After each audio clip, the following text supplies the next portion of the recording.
اور میں ایک بات بار بار کہتا ہوں، آج اس کو پھر دہراتا ہوں، ملک میں دہشت گردوں کے ہاتھوں جو شہید ہوا،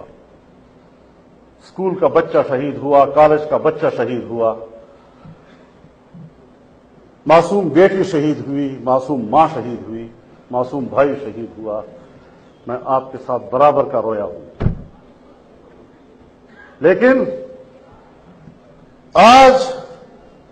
مدرسوں کے 8 سال 10 سال اور 7 سال کے بچے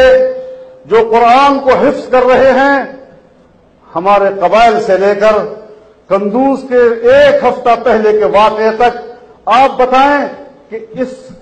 ان شہادتوں کے کوئی ہمارے ساتھ بھی رونے کے لیے تیار ہے؟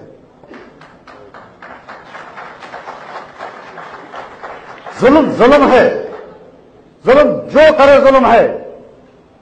اور میں آج بھی دعوے سے کہتا ہوں کہ ہم سب دہشت گردی کے خلاف ہیں، ہم سب مسلح جنگ کے خلاف ہیں،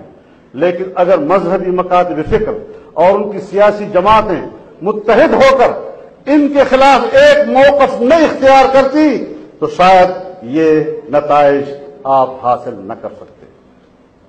ان کی قدر ہونی چاہیے، اس کو احترام کی نظر سے دیکھنا چاہیے۔ اس طرح چلتا رہے گا، بات چیت چلتی رہے گی،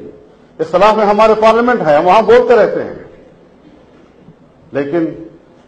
ہمیں اس بات